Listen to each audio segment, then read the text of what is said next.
আমি সর্বপ্রথম শ্রদ্ধার সাথে স্মরণ করছি স্বাধীনতার সেই মহান বীর, স্বাধীনতার ঘোষক শহীদ রাষ্ট্রপতি জিয়াউর রহমানকে, যিনি আজকের দিনে 1975 সালে 7ই নভেম্বর সিপাহী জনতার বিপ্লবের মাধ্যমে তার রাজনীতির আবির্ভাব অর্থাৎ বন্দিদশা থেকে তিনি মুক্তি পেয়েছেন এবং দেশে তখন সিপাহী জনতা যারা মানে বিপ্লবী মানুষগুলা তখন শহীদ রাষ্ট্রপতি জিয়াউর রহমানকে সেখান থেকে মুক্তি করে এনে জাতির সামনে উপস্থাপন করছে।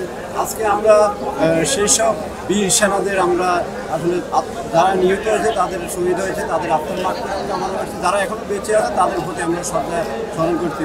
আসলে শহীদ রাষ্ট্রপতি জিয়াউর রহমান যদি সেদিন স্বাধীনতার ঘোষণা না দিত তাহলে হয়তো আমরা স্বাধীনতা পেতাম কি পেতাম না সেটা বিষয় না। যদি স্বাধীনতা অর্জিত না হতো বা স্বাধীনতা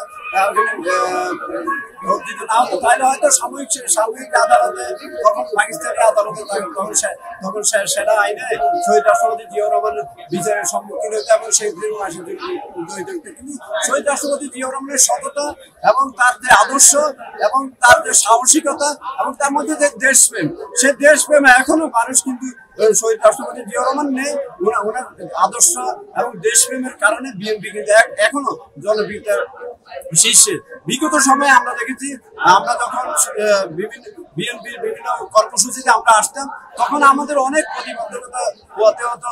আমাদের বিভিন্ন বাজার বিভিন্ন গেটগুলো বন্ধ করে দেওয়া হতো এবং দেখা গেছে 20 জন আমাদেরকে সীমিত আকারে দিতে আমরা জিয়াউর রহমানের মাজার জিয়ারত করতাম বা ওখানে ফাতিহা পাঠ করতে আসতে হতো। কিন্তু সকল প্রতিবন্ধকতারে যখন 5 তারিখে দেশের মানুষ, মুক্তিকামী মানুষ, ছাত্র জনতা বা বিএনপির নেতৃত্বে যখন একটি বিপ্লব গণ-অভ্যুত্থান হয়েছে, সেই গণ-অভ্যুত্থানের পরবর্তী সময় আমরা দেখেছি আসলে আমাদের কিছু রাজনৈতিক দলের আবির্ভাব হয়েছে। এটা আমি বলবো এটা খুচরা রাজনৈতিক দলের আবির্ভাব।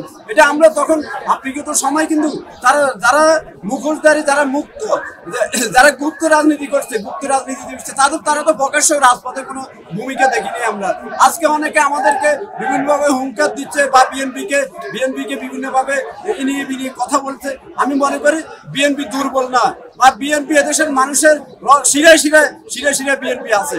এখন আপনি বিএনপিকে হুমকি দিচ্ছেন বা বিএনপিকে বিভিন্নভাবে কথাবার্তা বলবেন, সেটা বিএনপি এত দুর্বল না। বিএনপি ফ্যাসিস্টদের বিরুদ্ধে বা রাষ্ট্রের সর্বোচ্চ ক্ষমতা ব্যবহারকারীদের বিরুদ্ধে বিএনপি যখন চোখ রাঙিয়ে কথা বলছে, আঙ্গুল তুলিয়ে কথা বলছে, তখন তো আপনারা কোথায় ছিলেন? আজকে আপনারা যখন হাসিনা পালিয়ে গেছে বা হাসিনার কাপড়ের নিচ থেকে, আসলের নিচ থেকে আপনারা বের হয়ে আসে, এখন আপনারা হ্যাডম দাদা হয়ে গেছে।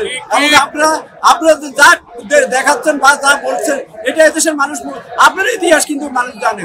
আপনাদের 1947 সালের ইতিহাস বা 71 সালে মুক্তিযুদ্ধের ইতিহাস আজকে 5 তারিখের পরে আপনাদের মুখোশ কিন্তু উন্মোচন হয়ে গেছে জাতির সামনে। অতএব আমি মনে করি আপনারা বেশি বাড়াবাড়ি করবেন না। আপনাদের ভোটের সঙ্গে কত আছে এবং নিরপেক্ষভাবে আমরা যদি জরিপ করি বা আমরা যদি অনুধাবন করি তাহলে বোঝা যাবে।